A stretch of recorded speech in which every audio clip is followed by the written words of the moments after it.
Polosa, et Simba Lissoute. Pour moi, comme on a kuna, bateau va travailler dans Zambé. En tout cas, Basi Baké Moussika. Donc là, va, yo ba mission dans ton pays, aux autres comme il faut. Place nous à où est-ce société. Ah? Oyaki, allez, quittez. Polosa, on est là-bas, on est là-bas, Là-bas. Ah! On nous a mis dans l'orange. Comment ok? Ah, vraiment. Qui ça? Et en plus, il y a qui ont commis partout dans l'Europe, dynamique, Congo, commis partout dans l'Europe. Comment ok? Moussala est commis partout. Tout commis en Suède, tout commis à Paris, tout commis à Lille, tout commis à Bruxelles. Et puis, base n'a vu toujours Londres, Angleterre.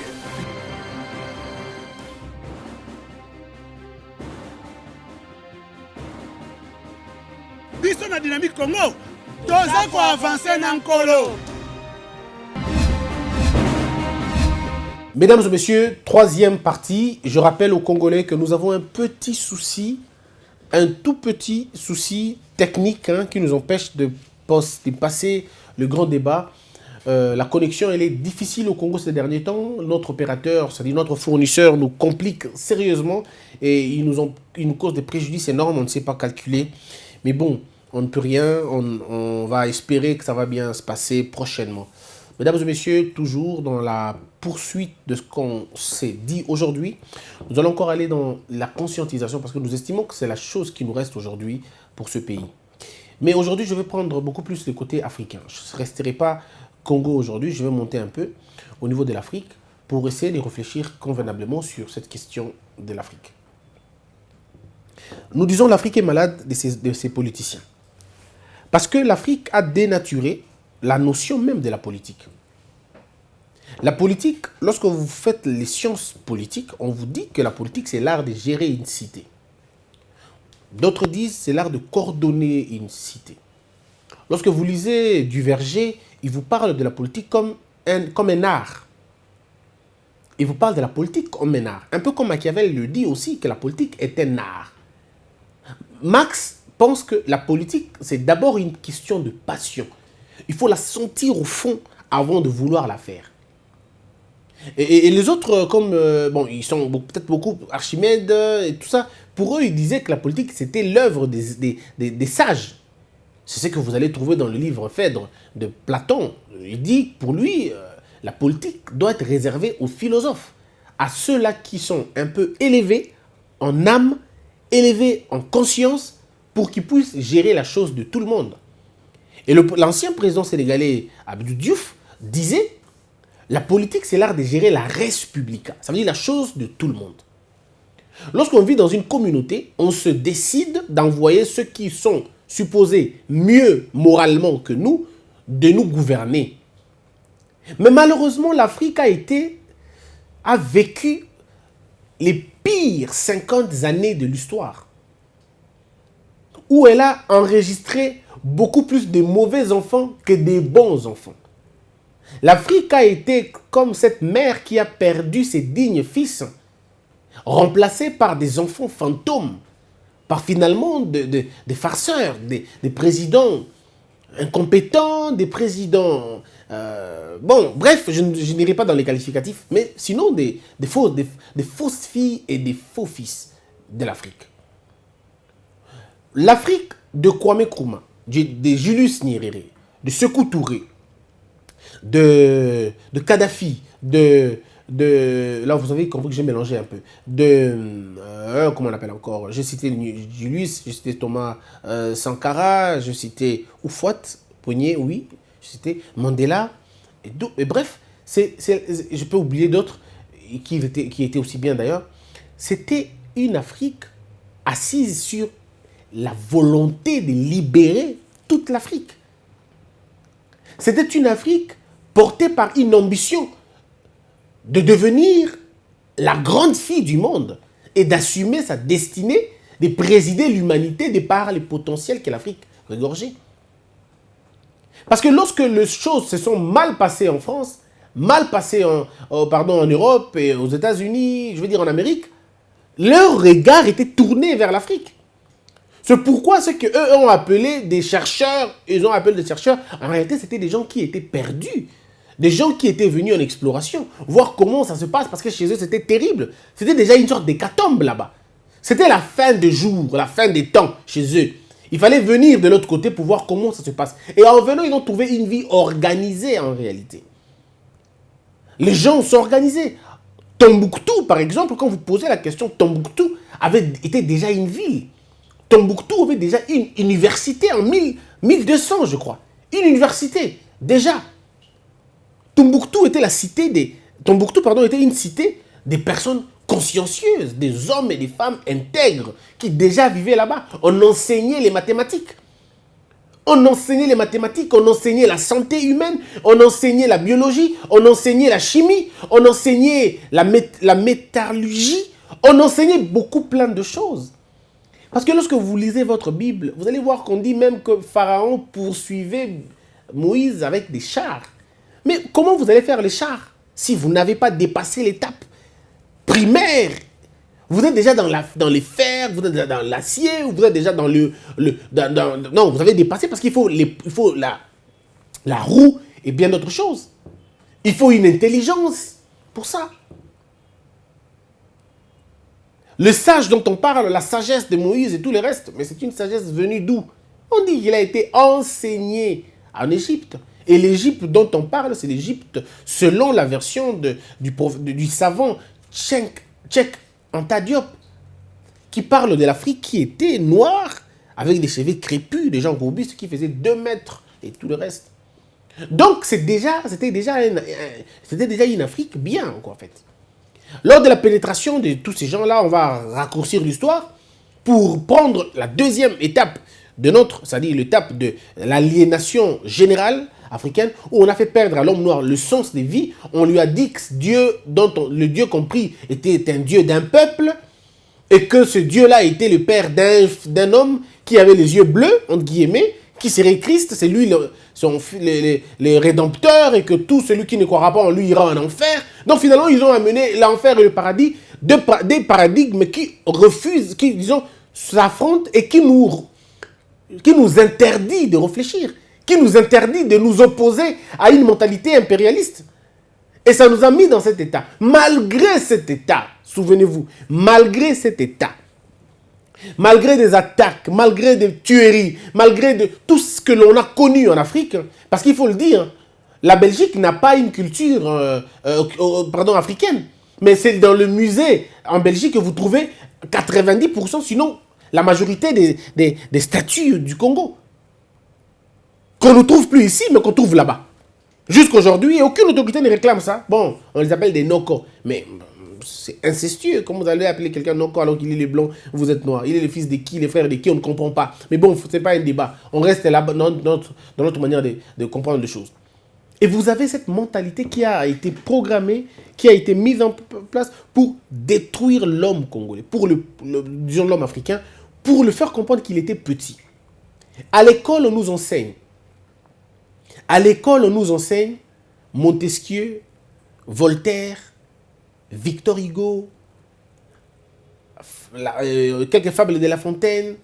On nous parle des autres, hein, ils sont nombreux, Rousseau, John Locke, tout ça. On nous enseigne toutes ces personnes-là en disant que c'était les meilleures personnes. Mais parmi les philosophes des Lumières, en Afrique, on en parle de personne.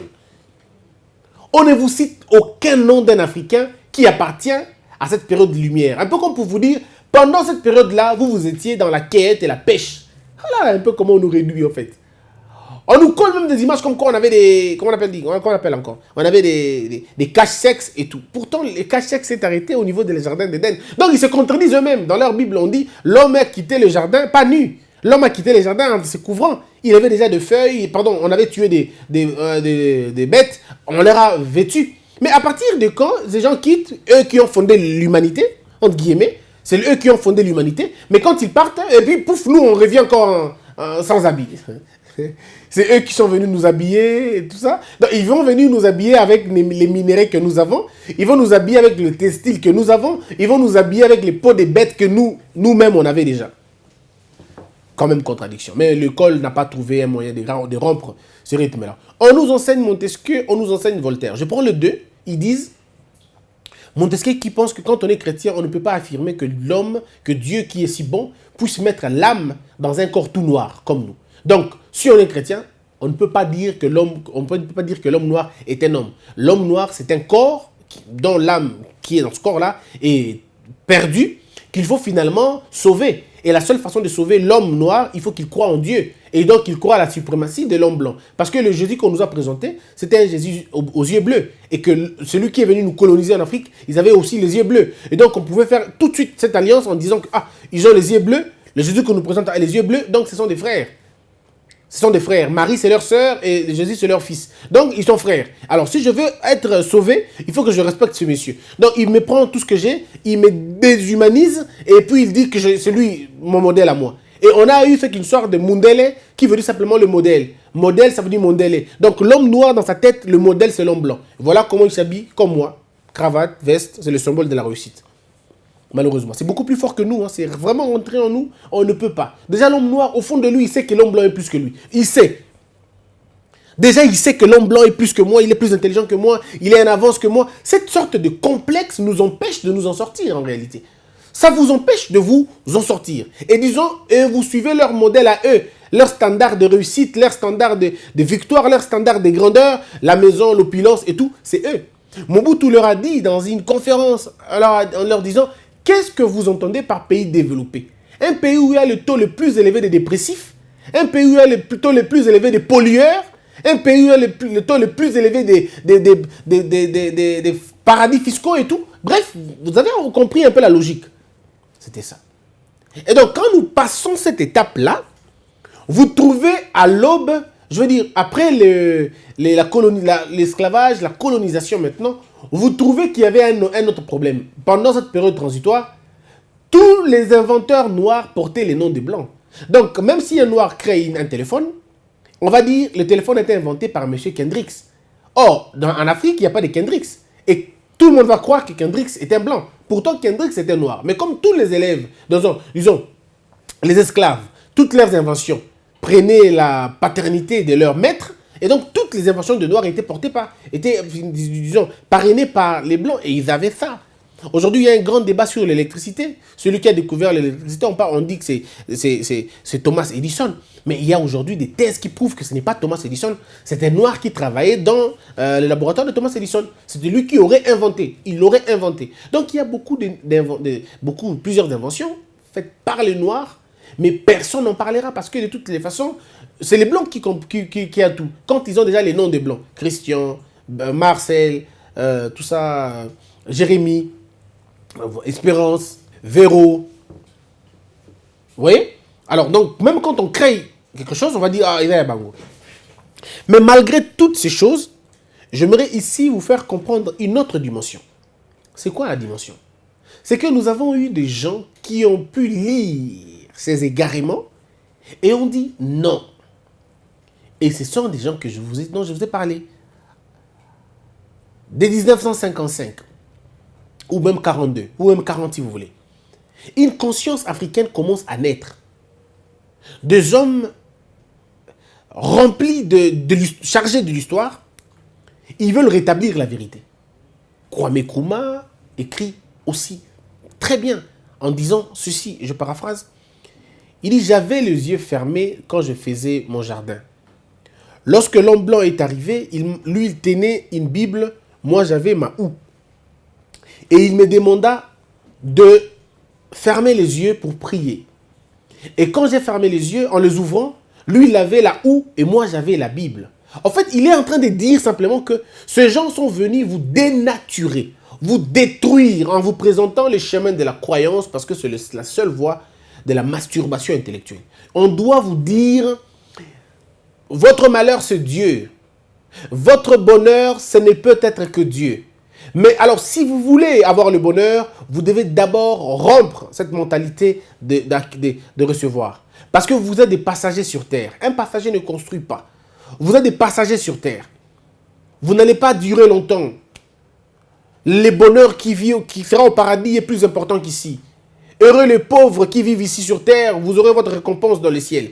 Bref, ils ont balancé ce message-là pour disons pour désarmer l'homme noir et pour l'empêcher de s'approprier de sa terre, de réfléchir par rapport au développement de sa terre, mais on lui a imposé notre raisonnement, c'est de tout faire pour aller au paradis. C'est pourquoi lorsque vous entendez les gens chanter parce qu'ils pensent qu'ils veulent déjà aller dans Lola, et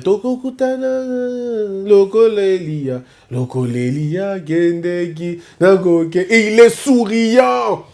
Il pense que c'est le paradis. En fait, c'est une sorte de... C'est comme une drogue. C'est comme une drogue. On a mal, mais quand on a la drogue, on ne sent plus la douleur. Et alors maintenant, la religion au Congo ou disons en Afrique, c'est maintenant comme une sorte d'éteignoir de la mémoire, un peu comme Sénèque le disait. On veut maintenant vous inoculer ça pour vous dire, ne regardez pas les troubles qu'il y a chez vous. Ne regardez pas les pillages systématiques ou systémiques que l'Occident vous impose. Ne regardez pas les bombes biologiques, les armes biologiques qu'ils vous amènent chez vous. Ne regardez pas la corruption qu'ils ont installée chez vous. Ne regardez pas les mafieux qu'ils ont eux-mêmes mis chez vous. Ne regardez pas comment ils vous imposent des dirigeants. Il ne faut pas regarder là-bas. Vous regardez Lola. Lola, c'est Lola toujours. Lola, le boke Lola, boke Lola. Et vous avez tout un peuple qui se tourne dans Nzamba Kosala, Nzambe Mokayebi, Nzambe Mokas Kosala, Nzambe Lobia Kotala Biso Magmanabiso. Ce Dieu-là va faire quelque chose. Ce Dieu-là, ce Dieu-là, ce Dieu-là. Et finalement, vous avez créé un Dieu inactif qui regarde sans dire un mot parce que ça ne vient pas de lui. Il ne vous a pas créé pour souffrir comme ça. Ici, je veux simplement dire quoi? Je veux simplement dire que nous avons eu des gens comme Lumumba, comme Kwame Nkrumah, comme ces générations-là, quand ils ont compris la notion du pays, quand ils ont voulu changer les choses, ce Lumumba était porté et Kwame Nkrumah était porté dans l'idéologie comme Moko. C'était que l'Afrique dans sa grandeur. L'Afrique aux Africains. C'était le même discours. Lorsque vous suivez Julius Nyerere, pour lui, l'Afrique doit revenir aux Africains. Lorsque vous suivez Sékou Touré, il dit l'Afrique, une seule Afrique. Quand vous suivez Kadhafi, Kadhafi dit il faut avoir une justice africaine, il faut avoir une armée africaine, il faut avoir une banque africaine, pas cette banque-là, pas la banque à la blague, mais une banque africaine qui prend en compte le développement africain, une cour de justice africaine, une armée africaine. Et donc, c'était des gens qui avaient déjà une vision du pays. Et l'avantage dans tout ça, c'est qu'avec des exceptions près, vous allez vous rendre compte que Lumumba, aucun de ses fils n'était conseiller de Lumumba dans ceci ou dans cela. Peut-être qu'ils étaient petits. Est-ce que vous pensez que Lumumba n'avait pas de frères? Il n'avait pas vraiment de sœurs. Est-ce que vous avez vu dans le gouvernement de Lumumba, un des frères de Lumumba, un copain, disons un frère de Lumumba, Azalawana? Paul Okito, Paul Maurice, Joseph Okito, vous pensez que ces gens-là n'avaient pas de frères, n'avaient pas de famille? Pourquoi ils n'ont pas demandé dans ça en a bon placement quoi? Donc on peut dire simplement que la première génération, c'est-à-dire après les indépendances de l'Afrique, il y avait un vent du changement, la volonté du changement. C'est des gens qui n'étaient pas allés forcément pour s'enrichir. Parce que lorsque vous regardez aujourd'hui dans la fortune de Sankara, la légende, les anecdotes disent que le monsieur n'a laissé qu'un vélo. C'est des gens qui n'avaient pas l'idée de s'enrichir d'abord. C'est des gens qui avaient d'abord l'idée de rendre l'Afrique sa grandeur et sa dignité. Et lorsque vous avez quelqu'un comme Mobutu chez nous, même quand il prend le pouvoir, vous sentez que Mobutu a des ambitions extraordinaires. Vous imaginez, vous voyez la grandeur dans ce qu'il faisait. Et tous les ministres qui étaient des ministres de Mobutu pouvaient copier même sa manière de parler. Parce qu'on estimait qu'il incarnait une sorte d'excellence. Il disait que lorsque vous êtes un homme, lorsque vous êtes un ministre, vous devez être le meilleur de votre société. Et du coup, les ministres de Mobutu, c'était des gens excessivement éveillés, consciencieux. Lorsque vous avez les Patrick Nemi qui étaient à un moment donné des juges et des procureurs, vous vous rendez compte que quand ils parlent, vous ne pouvez pas les contredire scientifiquement. Vous ne pouvez pas. Donc, on peut dire, si on prend le gouvernement de M. Kabila Joseph, certains ministres qui ont été des ministres de Kabila ne pouvaient même pas être des ministres de Mobutu. Même pas des conseillers. Ils ne pouvaient pas. Parce que c'est des gens qui n'avaient aucune excellence, ni dans la manière de parler, ni dans la manière de s'habiller, ni dans la manière de vivre, ni dans l'élégance même. Ils n'en avaient pas. Mais à l'époque de Mobutu, quand vous rencontrez un ministre, mais vous avez rencontré un petit Français qui vous parle. D'abord, j'ai suivi un documentaire hier, par exemple, du professeur Liaou, à 29 ans. Un petit documentaire. Monsieur vous parle avec toute élégance. Avec toute élégance. L'idée, c'était, je vais d'abord beaucoup étudier pour séduire le maréchal. J'étudie, je séduis le maréchal. Donc, on savait que pour séduire le maréchal, il fallait avoir un diplôme. Parce que lui, il ne pouvait faire affaire qu'avec des gens qui avaient des diplômes et qui avaient un niveau assez élevé de la discussion. Souvenez-vous des débats que le président Mobutu avait envoyé une délégation en Belgique pour faire un débat télévisé. Vous avez vu l'auteur du débat. C'est-à-dire même le Belge reculait. Parce c'était un front terrible. Des gens qui avaient des argumentaires solides, structurés. Et après les débats, les Belges pouvaient leur dire « Non, vous avez la maîtrise de votre pays ». Parce qu'ils sont venus renverser la tendance pour faire comprendre aux gens qu'on pouvait changer les choses. Mais c'est vrai que comme on dit, chaque système a son époque noire. Chaque système a son époque de destruction. Mobutu va aussi un peu à un moment donné mélanger quand il met son fils ministre des Affaires étrangères, M. Niwa. Mais il faut le dire, M. Niwa ne déméritait pas. C'était aussi une tête. C'était pas un monsieur qu'on ramasse aujourd'hui un matin. Non, c'est pas un monsieur à qui on donne un papier pour lire, il a du mal. En lisant, on peut avoir le divorce. Sa femme peut dire, je pars de la maison parce que vous avez très mal lu et vous avez fait la honte de toute la famille, de toute la tribu et de tout un clan. Quand vous n'arrivez même pas à séparer la date du nom du dessinateur, et on va même dire signer les... Dans quel discours vous avez déjà entendu, on a dit signer? Un discours du gouvernement et vous dites signer les... Non, vous risquez même de dire que c'est écrit par... Non, je crois à un moment donné, nous devons comprendre que l'Afrique a eu une mauvaise tournure. Quand nous voyons ce qui se passe aujourd'hui en Côte d'Ivoire, disons, à Brazzaville, avec M. Christel et tout ça, des sommes faramineuses, on se dit, mais est-ce qu'on comprend ce que l'on veut? Pour une population qui souffre comme à Brazza, les gens souffrent à Brazzaville. Mais vous avez un fils du président qui se tape autant de fortune. Et il n'est pas à sa première.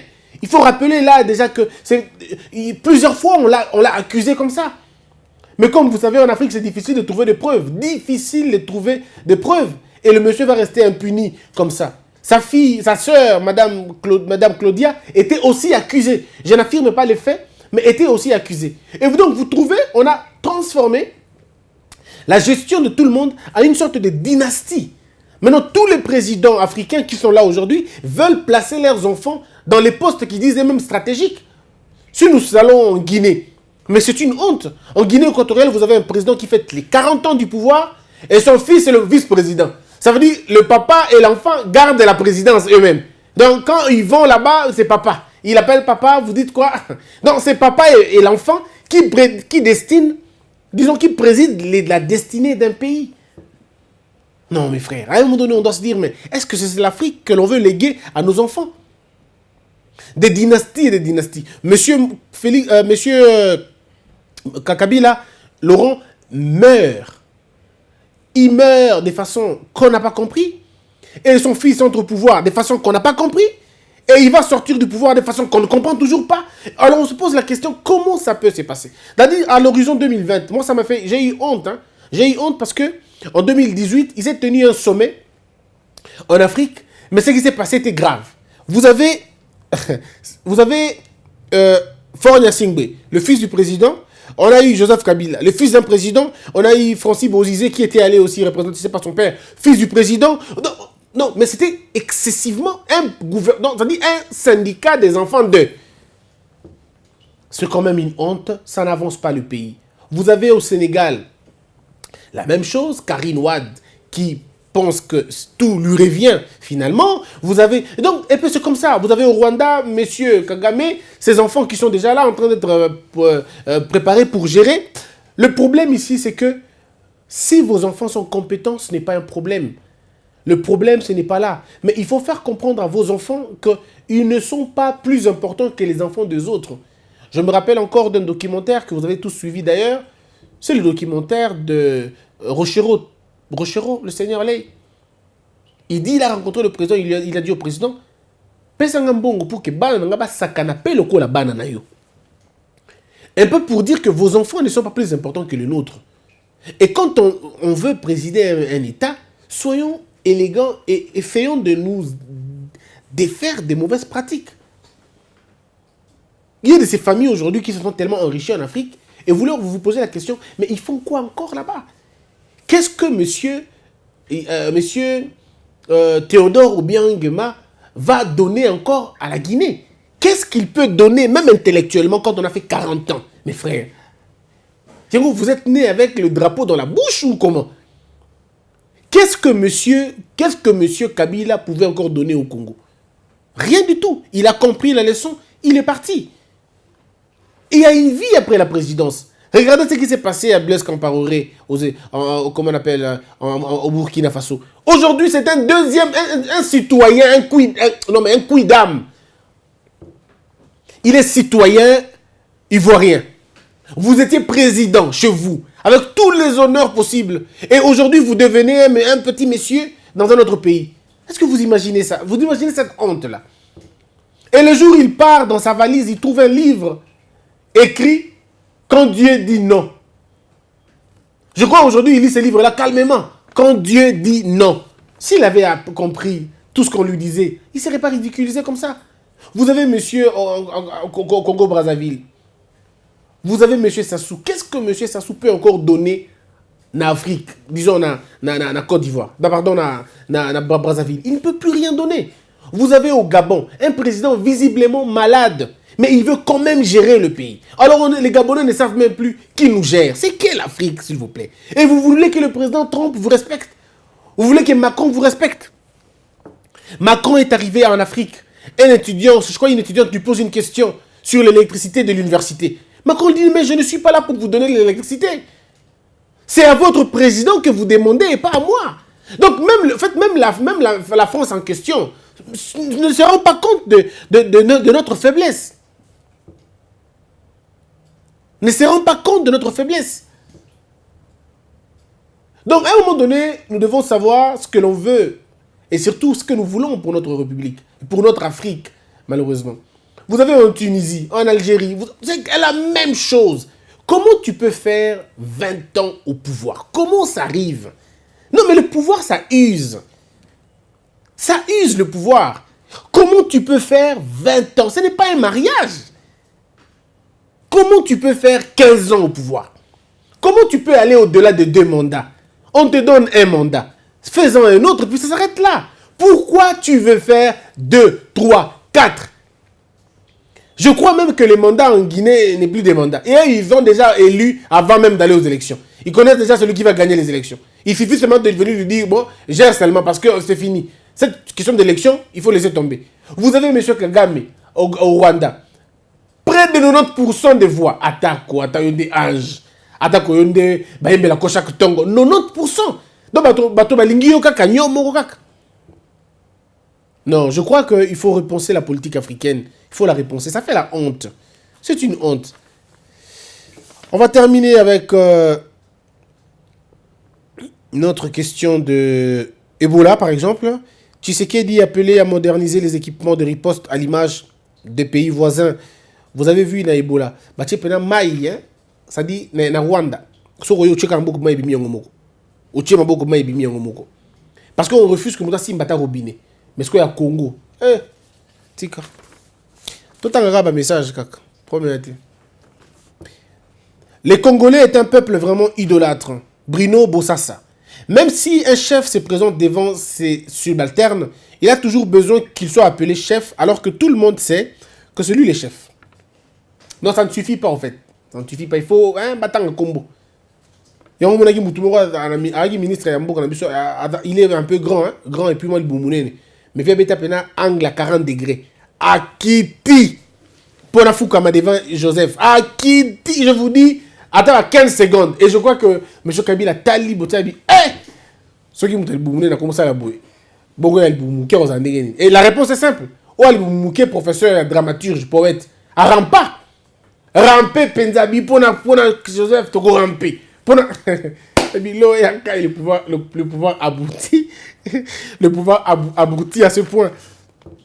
Salomon Kanza, Christian, nous savons tous que la présidence vous écoute. Et pourquoi vous ne rappelez pas à Félix qu'il a tenu une promesse sur la sécurisation de nos frères à l'Est qui continuent à être massacrés? On nous a dit qu'il y a une politique qui est menée maintenant pour régler la question. Il fallait toucher l'armée. Vous savez, la question de l'Est, elle est complexe. On ne peut pas l'isoler. C'est un problème complexe qu'il faut trouver dans sa racine, dans ses racines, avant de vouloir donner des solutions. Parce que comme on dit, diagnostic, ndelo comme un qui traitement même. C'est ce que vous faites, bah, diagnostic, il y a bien.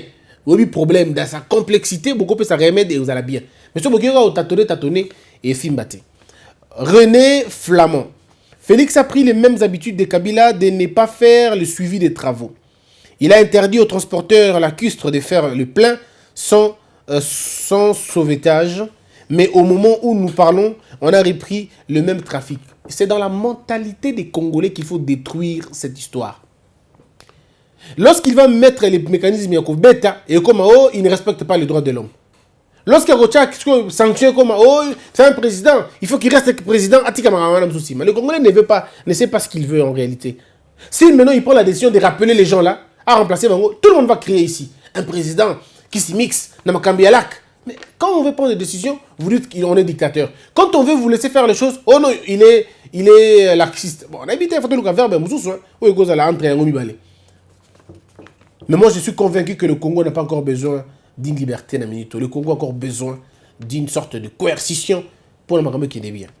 Betofé, Chris, ce que j'aime dans tes travaux, c'est que tu acceptes la contradiction des autres, ce qui manque à nos jeunes d'aujourd'hui. Ceux qui refusent la contradiction n'iront jamais de l'avant. Il faut toujours accepter la contradiction et la prendre toujours positivement. Toujours positivement. Manassé Okito, le problème est que le président de la République n'a pas de communicateurs compétents qui peuvent informer clairement la masse. Donc à la présidence, tout s'apprend.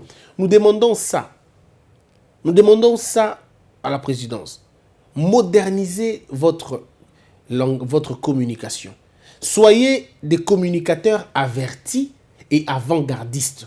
N'attendez pas que l'affaire pourrisse pour sortir. Dévancez. Imposez un débat à la population. Le peuple a besoin d'un débat. Imposez-lui un autre débat. Arrivez à scientifiser, si je veux dire comme ça, à rendre scientifique les propos du peuple. Le peuple, comme je l'ai dit, a peur. Mais ce peuple a besoin de rassurer. Et comment le peuple va être rassuré? Mais avec des analyses fondées, basées sur un raisonnement logique, avec les termes que le peuple veut entendre. Si vous n'arrivez pas à introduire ça, c'est ce qui faisait la force d'Étienne Tshisekedi. Il avait une parole qui mettait tout le monde d'accord, même lorsque la parole était contre le peuple, mais il pouvait dire à tout le monde ce qu'il pensait. Quand il disait « Boya la ponga ba bébé », mais c'était aux antipodes de ce qu'on attendait. Nous, on attendait plutôt « Tobi mana balabala ». Mais il dit « Boya la ponga ba bébé ». Quel feu a été éteint? Le feu éteint totalement. Ça veut dire que les gens vous prêtent même les intentions de comprendre mieux qu'eux. Ils disent « Ce qui est le bongo, c'est quand on a besoin de acceptons d'abord, total après. » Donc, quand vous arrivez à avoir la confiance du peuple dans cette façon-là, il faut dire que vous avez atteint quelque chose de très important. Mike Malala, quelle est la différence entre un pouvoir semi-présidentiel et semi-parlementaire? Il faut faire comprendre à mon ami que là, nous sommes en plein dans le... En fait, disons, nous sommes de plein pied dans le droit constitutionnel. Il est vaste et comme j'aime toujours ce que mon ami Kantabilinga dit, l'avocat pertinent m'a toujours dit que la science, elle est infidèle. Il est vrai que la science, elle est infidèle, mais il est vrai de ne pas sortir de convention de la science, parce que c'était très important. Il y a le régime semi-parlementaire, ça n'existe pas de fait, disons de nom comme ça n'existe pas. Nous avons 3 régimes classiques. Nous avons le régime présidentiel, où le pouvoir est concentré par le président de la République. C'est lui, en fait, je veux dire, l'acteur incontestable du système de la vie politique. Les cas patents, c'est les États-Unis d'Amérique. Et vous avez le régime semi-présidentiel, c'est où le président partage ce pouvoir avec lui et le Premier ministre. C'est-à-dire vous avez le cas de la France, et vous avez le régime, et notre cas aussi, la RDC, c'est un cas semi-présidentiel. Mais comme je vous ai dit l'autre fois, le professeur, par exemple, Jacques Njoli, estime que parfois nous basculons, nous faisons un peu le mélange entre le mi-parlementaire, le mi-présidentiel, semi-présidentiel aussi par moment, lorsque ce qu'on appelle des systèmes hybrides en fait. Lorsque vous avez un président qui a la majorité parlementaire, il est un peu plus renforcé. Et lorsqu'il n'a pas la majorité parlementaire, il est un peu affaibli. Donc c'est un peu dans ce sens-là. Mais maintenant, le régime parlementaire, c'est un peu la Grande-Bretagne, c'est l'Allemagne, un peu l'Espagne. Donc c'est un peu dans ça où le pouvoir est dirigé par le Parlement. Alors donc un peu, c'est dans ce sens-là, mon cher frère, Mike Malala. Mbouyi Eli. La numérisation est vraiment importante. Là où nous sommes, on a une carte sociale qui réduit du coup les prix des aliments au magasin avant de payer. C'est le président qui a estimé que la numérisation était la chose la plus importante au pays parce qu'on en a besoin. Nous devons fournir des cartes de citoyens aux Congolais. Le président a estimé que vaut mieux ne pas donner des cartes de citoyens aux Congolais maintenant et rapidement parce qu'on n'a pas encore fait un recensement vrai. Parce que, vous savez, notre pays est envié par beaucoup de personnes. Et le dernier recensement date des années 86 et tout. Il y a longtemps et qui n'ont jamais été actualisés. Et maintenant, il faut voir, parce que lorsque les Belges ont quitté le Congo, les Belges ont laissé le Congo avec une histoire de 15 millions d'habitants. Tout le Congo. Mais aujourd'hui, les gens mettent au monde comme si on leur avait dit qu'ils vont toucher les allocations familiales, en fait. 90 millions ou 100 millions d'individus. On se dit, mais comment vous avez fait en 60 ans? Donc, c'est... La question du recensement, elle est beaucoup plus importante. Il faut enregistrer les enfants, il faut tout ça. C'est très important, il faut prendre ça en considération. Eliane Zapata. Il y a eu déjà 100 millions de dollars pour la fibre optique générée par Kinke Mulumba, le même qui est collabo de Félix aujourd'hui, mais regarde l'état de la connexion Internet au pays. C'est une connexion lente et chère. Et c'est pourquoi il faut dire que le président a décidé de ramener ça. Il a dit qu'en 2022, je crois, c'est l'année qu'il a donné, tous les Congolais devraient déjà avoir la possibilité d'aller sur Internet, de suivre la télévision sur Internet, d'avoir tout ça en temps clair. Et il a parlé de la fibre optique qu'il va lui-même piloter, comme il fait avec Ebola. Il va lui aussi piloter la question de fibre optique. Comme ça, on va voir les ministres de Pétentix, si lui aussi va démissionner. Parce qu'on a eu dans ce pays un ministre d'Ebola qui a démissionné parce qu'on a repris Ebola, on a mis ça quelque part, et lui, le ministre d'Ebola, il est parti. Un projet, hein, il est parti. Donc si vous prenez choléra, je pars. Vous prenez paludisme, je pars. Bino, trop. Le président pilotera tout. Comme ça, vous démissionnez Mbalamoko. Monga Grâce, si aujourd'hui le solde de nos militaires a du mal à être majoré, alors qu'au même moment, on détourne les frais alloués à la construction de logements sociaux, on ne peut qu'atteindre l'échec de sécurité. Voilà pourquoi il faut un leadership organisationnel pour arrêter toutes ces choses. Mesdames et messieurs, ça en est fini pour aujourd'hui. Merci d'avoir été nombreux. Je vous retrouve demain, même heure, même chaîne. Abonnez-vous massivement parce qu'ici, vous aurez non seulement la science, mais aussi question d'éveiller la population. Le responsable du malheur du Congo, c'est le Congolais lui-même. Changeons de mentalité. Pensons grand, voyons la grandeur du pays, pas dans sa faiblesse, mais sa grandeur. Puisse Dieu vous bénir tous, que la peur quitte nos esprits et que Dieu bénisse la RDC.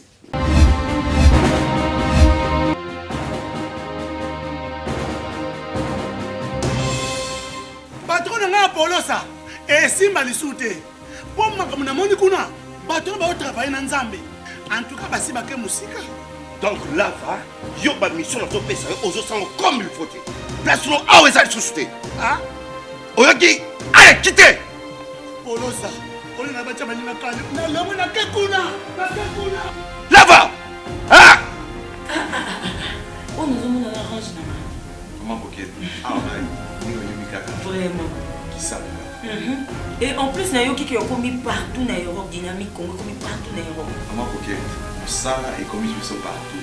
Tout comme en Suède, tout comme à Paris, tout comme à Lille, tout comme à Bruxelles. Et puis, base la mission est toujours Londres, Angleterre.